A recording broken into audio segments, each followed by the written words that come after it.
Hi guys, we're back for part 2, and we've had Chris and we've had Tom's questions. Now on to Martin and Karl. So Karl, you're up first. What's your question on the Friday Night Social? I watched the vlog with the Magpie channel, Matty and the Magpie channel, and the talk about what they should expect from the media in terms of the new owners they have from the Middle East, Saudi Arabia in particular. And I just thinking about what I've been watching and hearing on Twitter from some news writers who work for papers who are owned by Saudis as well, who are really attacking Newcastle fans. How should we as City fans respond to them? Should we be sympathetic towards them? Should we help them out in this time? Because they're going to, when they start being successful, they will have increased scrutiny on the fans, not the owners, but the fans itself. How do we react as City fans to them? Are you talking about how do we react to the Newcastle fans? Right. How do we help them out? Do we sympathize with them? Do we take the mickey out of them? What do we do as City fans to welcome them into the family of the abuse they're about to get from the media? Right, okay. Chris, over to you, mate. Well, we touched on this last week, didn't we? And yeah, I think that's right, Karl. I think once Newcastle are successful, it will get nastier and nastier. But already we're seeing reports made and for the takeover to be looked at in depth by outside forces. I think, is it beIN Sport or beIN Sport, however you say it, questioning it because of is it illegal streaming by the Saudis. But beIN Sports are their chairman is what's his name, Nasser Al Khelaifi, is he? Who also is the president of PSG. Well done. Of PSG, wasn't like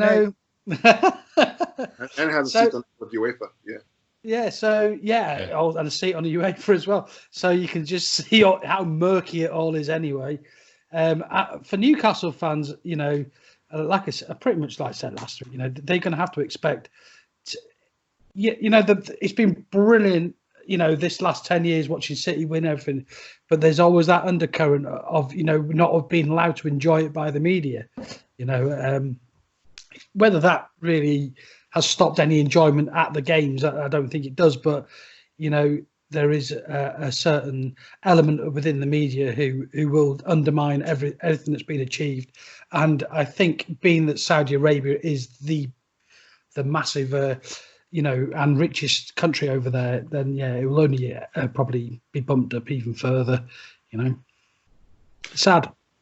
Okay, Tom.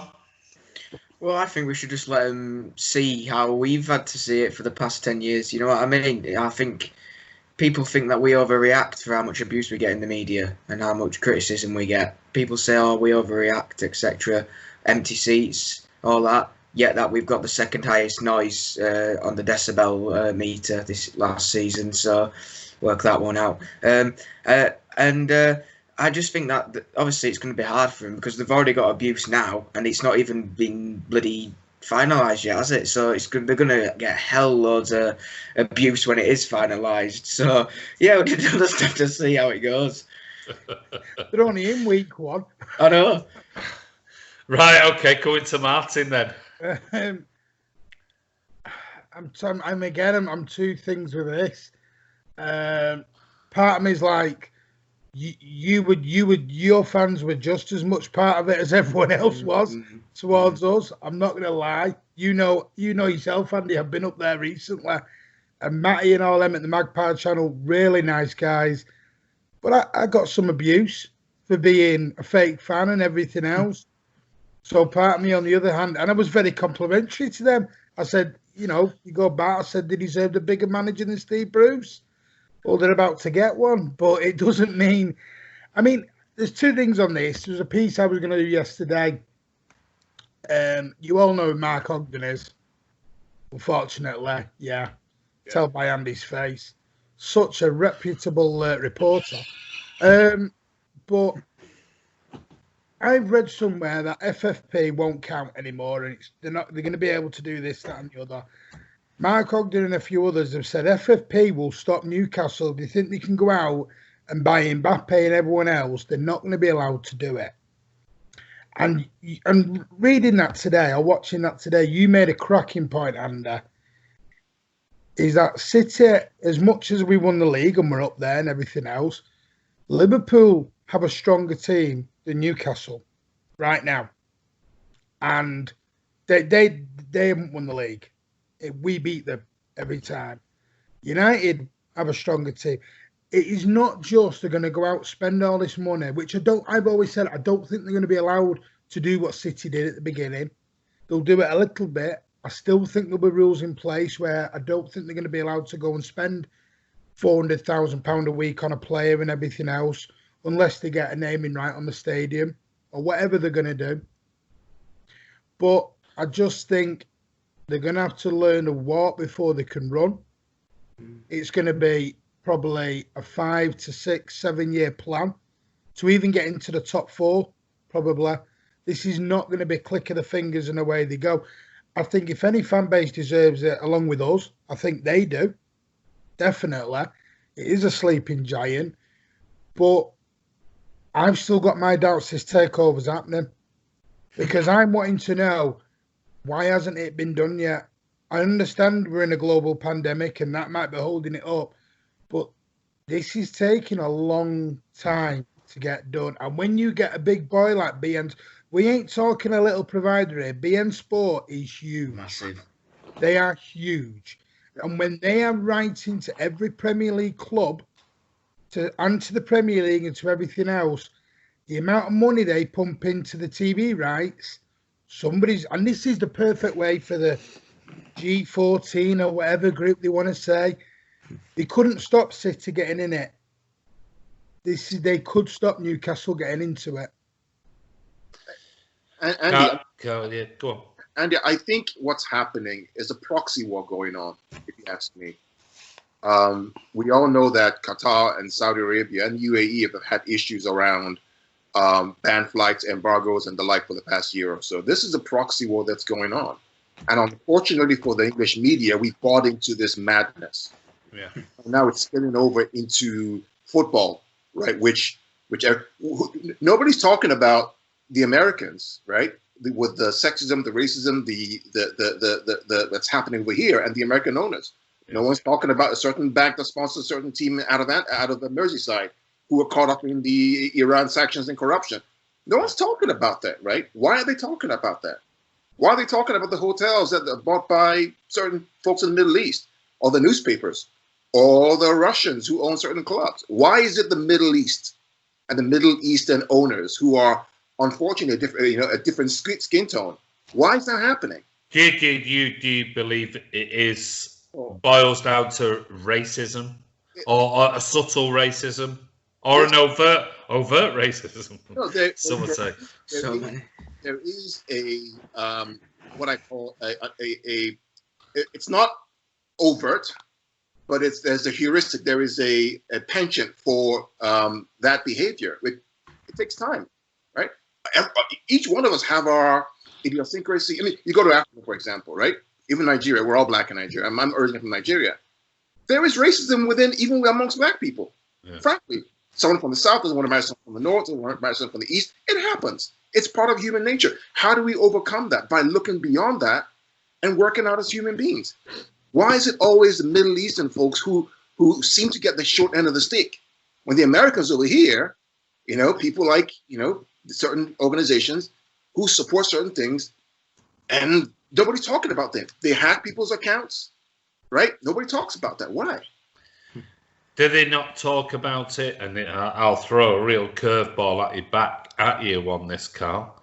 Did they not talk about it because they're suppressed from talking about it because of the people who own the media outlets? Suppress that type of information? I don't know. You could say the same thing in the UK with Sky and Murdoch and everything else. Is it suppressed, that type of stance? I'll give an example. A couple of years ago, Al Jazeera was doing pretty well. Al Jazeera, the news channel. Yeah. They're done. They're gone. Why? Pressure from politics, pressure from people. it's part of the unfortunate part of this modern 21st century. This issue with Newcastle, beIN Sports, and the Saudis is a proxy war. beIN Sports have no business writing to clubs to talk about Newcastle and the owners, unless there's an underlying proxy war that's happening beneath. And the newspapers in England are sucking up to this, and they're feeding this beast. Oh, they'll love it, won't they? I mean, let's face it, something to write about. Right. So, it's just amazing. You watch what's going on, you wonder, when did these journalists become proxy agents for certain countries in the Middle East? Where does this end? Where does it end? Especially when journalists are being paid by those type of governments who own those type of newspapers. No idea what you mean. Oh, MD. There you go. Yeah. Isn't there somebody else as well? Oh, there's all of them. They're all somewhere involved. Isn't a Mr. DC paid by or work for a company that are paid by someone else as well? Oh, For his transfer tavern. Yeah, well, yeah, there are plenty. So you know what I mean now. There are plenty of them. I was going to say Jose Mourinho's lover boy. I don't know what you want to call him. There are plenty of them. But anyway, anyone else got a point on it? Andy, I want Newcastle, if they get it, have every success going, as long as they don't beat us. But I've just, in my back of my mind, I know it's all politics. A £300 million deal by someone. Oh, that's another thing, by the way. I love how the reporters have made a big thing on how rich he is compared to Sheikh Mansour. You've got to have the little back dig, haven't they, at us? They've got to have the little dig at us somewhere. I'll be honest with you. I mean, my stance on this is, look, it's football tribalism, and yes. I mean, I don't know. Maybe it's sounding like someone else now. No, because he's backtracking lately. No. I think sometimes there's tribalism involved in football, and that's just the way it is. We have a dig at United. They have a dig at us. We have a dig at Liverpool. We're all, as fans, we all have a dig at everyone, and things like that. I would quite happily have a dig back at the Newcastle fans who came up with it. I can only talk about the Newcastle fans because for the people I know, which is obviously the guys like Matty and that on the Magpie channel, I don't know the people who hide behind Twitter and things. I mean, half of them could be right bellends, and like some City fans are, and United fans are, and so I mean, I can't speak for those type of people. I'm only talking to the people that I know, and people have spoken about for the last few years about things. Now, Matty's never come back to me face to face, and we've talked about it. I mean, he might have done behind my back and to his mates, but to me, face to face, he's never. No, he hasn't. He hasn't. He is a nice lad. No, he is a nice lad, and so are the other guys up there. But I've never. They've never given it, unless it's a bit of banter. They've never given it the nastiness. So you're gonna get that little core of fan base that are gonna, we're all gonna do. Well, I mean, he's called Pasty Guy. Yeah, but you gave up his season ticket until Ashley left. Yeah, so well, I mean, now. Yeah, I mean, but that's the thing. It's tribalism. You're gonna get people. You're gonna get fans that are gonna give this, that, and the other. I'm gonna ask you a very quick question on the back of Karl's question, because I don't, and this is I'll say it straight up. I mean, I don't have any beef with Newcastle fans who've called City fans, whatever, empty seats and black, because it's one of those arguments that just it's garbage. And if you're on Twitter going, oh, you've got 10,000 empty seats, and well, really, am I really going to pay that much attention to you? We see it on the people who come on the live blogs and just go delete, remove, block, blah blah blah. Not even interested, unless you give us some banter. Not interested. So I've got no problem with it. I really haven't. And you're right. They will get it. Maybe not now, but it will be coming from, like I said to Matty. So, Chris, have you got an issue with Newcastle fans? Is it going to? Are you looking at their takeover and the grief that's coming their way with a bit of a rubbing hands as a bit of payback to them? No, I don't see it that way. I mean, I'm not so much involved in social media anyway, so I don't really see all that. And Newcastle fans that I know, yeah, they've had the same digs as every other club's fans have had. No more nasty, than any, So no, I don't really have an issue with Newcastle as a club at all, or their fans really as a club. I really hope that they do well. But you see, the problem will be for Newcastle is while City now have firmly established themselves in that top four, and Newcastle in 5 years' time might be also alongside City in that this knocks down one of those traditional top four clubs.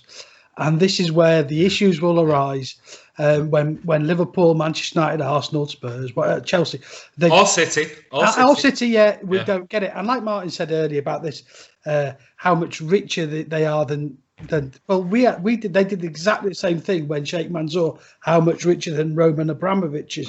This is just what happens. Somebody bigger and better will take over, probably United or a small club like that. And they'll get back into the top four, It doesn't mean they'll spend. Look at Arsenal's owner. Look how rich Arsenal's owner is. Everton's owner. Yeah, I'll be honest with you, Martin. Listen, I don't agree with that because I think this takeover. They're gonna, like I said with Matty today. Don't be thinking they're going to come in and be a Mike Ashley. They're not. They've seen the model that's already been presented by Sheikh Mansour, as Karl said, and they will follow that model. They will follow it to the letter. I think, as Karl has said, this is a proxy war between the Middle East. Of course it is. There's no way they're going to come in as Saudis and play the small guys in this. They'll want to be the big guys. I understand that. I get that, but I'm sat looking at the guy at Arsenal who's billionaire. What people don't know is Southampton are owned by a billionaire. But this is you're talking about somebody whose personal wealth is 7 billion, which is Bin Salman, but is backed by a private investment fund that could put another 800 million in it, no problem whatsoever. The Saudi house ruling family of 1.3 trillion. So money is not an issue. With your billionaire owners like Abramovich, who Abramovich has lost fortunes over the last few years. He's worth, I don't know what, is it 8-9 billion or something like that? I mean, to compare to Sheikh Mansour, who's 22 billion, it's peanuts. I mean, how did they get around FFP? But it's about investment, and this is what we were talking about today on the video with Matty from the Magpie channel. It's like they're currently the direct sports direct arena or something like that. You could sell the naming rights, and in today's current market, you could sell that for 400 million over 10 years. That's 40 million a season. Their kit deal is 6.5 million for Puma. Haven't we just been banned for that? No, we haven't been banned for that. We've been banned for something that's completely different, which is falsifying accounts. So to do with sponsorship? No, two different things. It's not about that. It's about trying to circumnavigate stuff, not about the actual deal itself. It's about circumnavigating it and things like that. So their kit deal is £6.5 million a year. £6.5 million a year. Now, over their tenure, they are £100 million a year less than Liverpool. So suddenly, somebody comes in and they go, and this is where all the money's going to be made and the investment's going to be. They can't. We know, everyone knows. They can't just go, here's 500 million quid, go and buy 20 players. They can't do that because over the first few years, they'll have to make sure that they are bringing in the money. It's got to be, because under FFP, they can lose X amount of money in year one, X amount of money in year two. As long as they're seen to be reducing the debt, then they'll be within the 3-4 year period. They'll be acceptable to FFP. Some Newcastle fans think they're going to spend 300-400 million in the next window, and away they go. And they could easily spend that they could spend 400 million. Well, I'll be honest. I've read 2 different reports on that saying FFP will not allow them to do that. But why not? Because they're free to spend whatever they like in the first 3 to 4 years. They can spend whatever they want. They could spend £1 billion if they wanted to, but they'd have to prove the next year that they've got the income. Well, they're not going to be able to have that the next year, are they? Newcastle aren't going to go for 400 million in 12 months. Yeah, but of course they're not. Of course they're not. I mean, it's a point that's irrelevant argument, because of course they're not. If they're going to have a sustainable model, of course they're not going to do that, because if they did do that and they weren't able to bring in the revenue to back that up, then FFP would just ban them anyway. So there's the counter argument, is they're trying to abide by FFP, but they know that they've got 2-3 years where they can invest like City done, and they can do. There is no problem with Newcastle investing 200 million. No problem whatsoever. It'd probably go 300 million. No problem whatsoever. The problem being is that trying to attract the calibre of player to go there right now when they're not in the Champions League. And you get, I mean, Matty said today about we could get Griezmann and call it the Saudi Aramco Stadium and get 400 million. I mean, yeah, that's feasible, but Griezmann's not going to really go there because they're not in the Champions League. And yeah, they might say, I'll give you £500,000 a week. Well, that'd be the only player they'd be able to spend 500 grand a week on. The rest would have to be on 80 grand or 40 grand because they wouldn't be able to sustain that over such a long period of time. One person's on $500,000. The rest. Well, yeah, of course, because you can't have 200 grand and 500 grand and 300 grand because before you know it, if you're not generating the income, even in the first year, a second year, a third year, because these players are not on 1-year contracts, they're on 5-year contracts. So I know there's the amortization on things, but it still doesn't make business sense. I think that they've got that much money that they can have a proper business model. They can look at Sheikh Mansour, they can look at the City model, and they can really go, tell you what, we can buy you. They might not spend 200 million. They might spend 100 million or 150 million in the first year, going slowly, buy 3 or 4 players, and then they might go, right, okay, we've got this new stadium deal. That brings in 50 million a year or whatever a year. And then we've got a new kit sponsor. We can do this. We can, suddenly it's 100. Right, okay, now we can spend 200 million next year. And we brought this in, and suddenly we know we've got 3 years of investment. We can really go at it like City do, as long as we keep under the FFP levels, and we can see that the investment is being invested properly, and we're reducing any debt in the club. I think they could do. I really, really do. I don't think it's going to happen overnight, but I think they can do. Karl? The issue you have, Andy, is with the impact of coronavirus on FFP. I mean, that's the other thing, isn't it? We don't even know what's going to happen with that.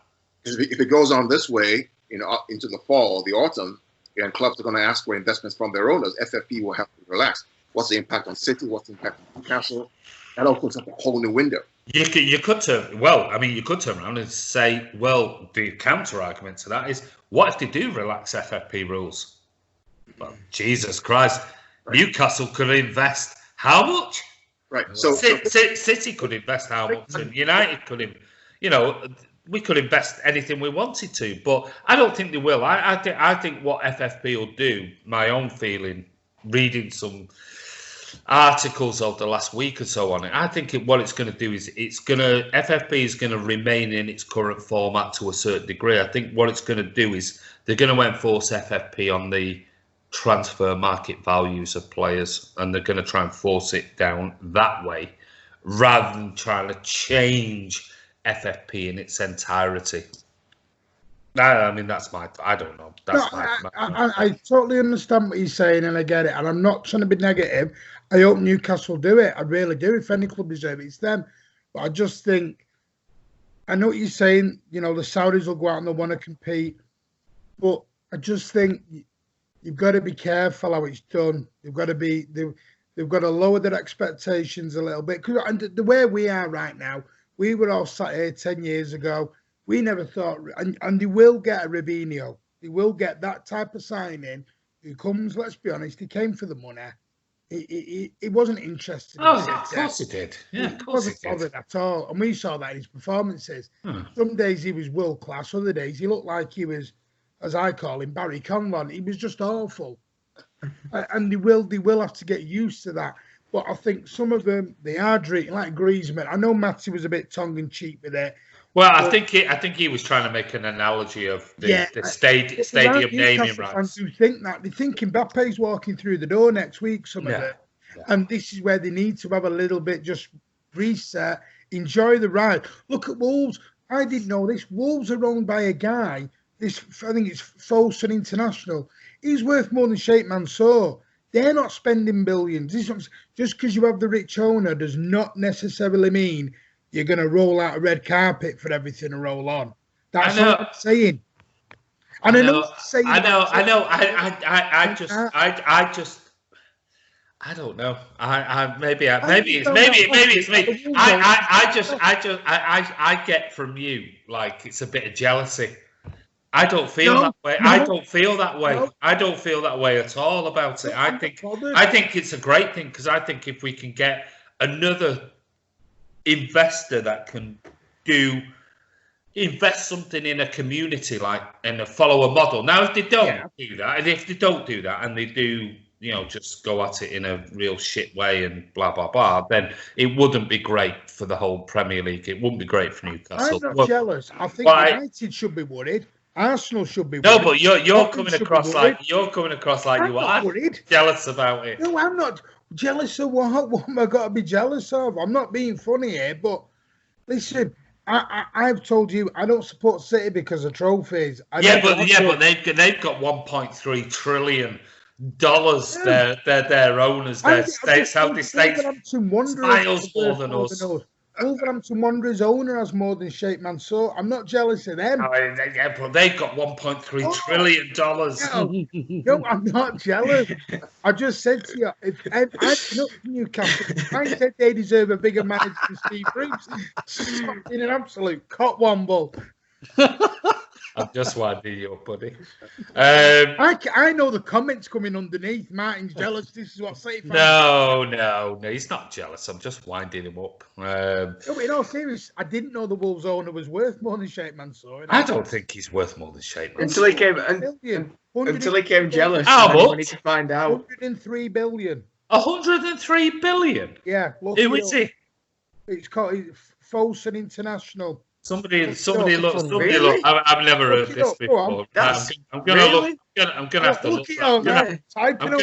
I'm gonna have to look at this now because that's something I've never heard before. Wolves owner net worth. Fosun International, $103 billion. He's not wrong. 3 billion. He's not wrong. He's right. That's the company, not the owner, right? That's the company. That's the company. Yeah, that's the company though. The company that owned Wolves. Yeah, but it's not the owner himself, though. Yeah, but it's not the owner. That's the company. Yeah. Hang on a minute. The Saudi royal family aren't going to own Newcastle. It's one guy. Yeah, but they'll say it's 1.3 trillion. Suit it. Won't they? Well, hold on. Right, let's have a look at the Business Insider. The 12 richest billionaire Premier League club owners. You might be right, mate. Let's have a look at this. We've got Karl's not on tonight. He'd be gutted. Number 12 is Farhad Mashiri at 1.9 billion. Number 11, John Henry of Liverpool, 2.7 billion. Mike Ashley, 2.9 billion. Well, he's going to have 300 million more. When did you do that?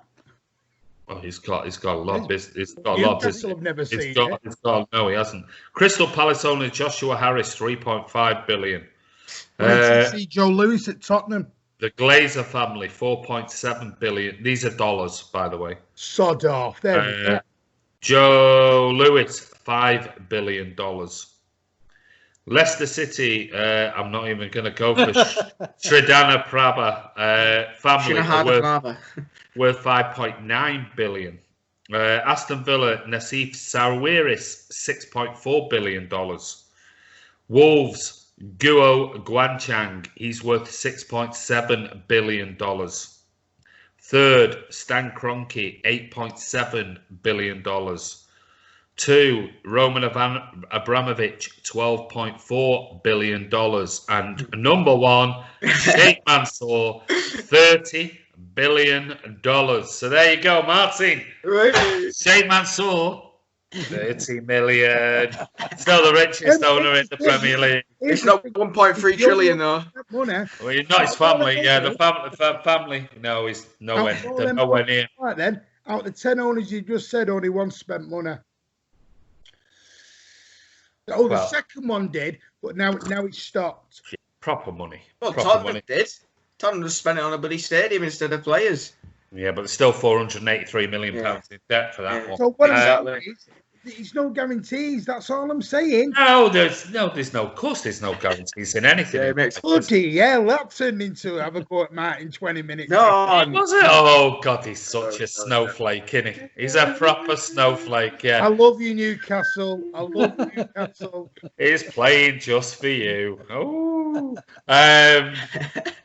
But anyway, listen, it's another Newcastle debate, and I'm sure it's going to be interesting. It's going to be an interesting ride. On a serious note, it is going to be an interesting ride because, like you said, Martin, you're right. In money doesn't guarantee you. Hence why we had the discussion, and I think Matty from the Magpie channel, he said about, do you think Steve Bruce would be there? And I said, I think it'll only be a short-term thing. And he mentioned Pochettino, and I think that's an absolutely perfect fit for a brand new club. Let's say it's a re-emergence of a brand new club with new owners, investment, project. No, you can't. Shut up a minute. You've had your nonsense. No, it's about. I'll come back to you in a minute. But Pochettino, I think it's a perfect fit. Go on then. Come on. I know. Go on. I don't want to upset you. You know what I'm going to say? If Poch is going to Newcastle and Pep's future ain't guaranteed, would you go for Poch before Newcastle? No, not for me. I think Poch sees himself ready for one of those big jobs at the minute, Project. Yeah. I can see. I think you're right. I think he's a great. He would be a perfect fit for it. But I think Poch sees himself as ready to be at a Champions League club. Yeah, I think he thinks he's there. Yeah, maybe.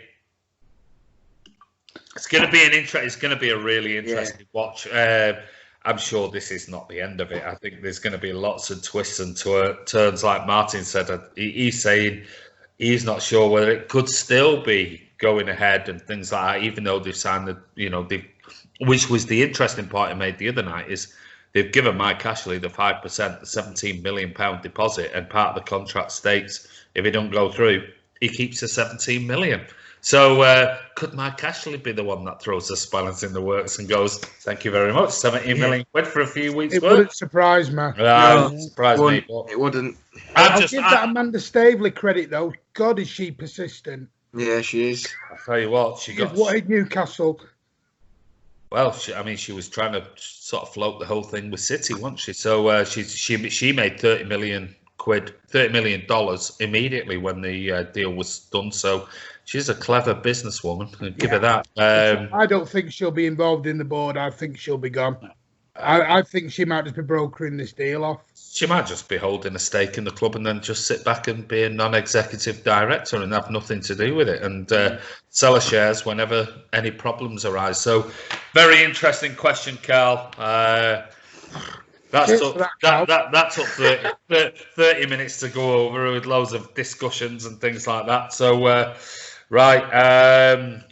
should we have a break? We'll have a quick break before we come to Martin's, because I'm dreading what Martin's question's going to be. But he's obviously got one up his sleeve. So what we'll do, this is Andy from Man City Fan TV. We're going to have a quick break. We're coming back. Martin's going to come back with some belter. I'm sure he is. But we'll see you soon.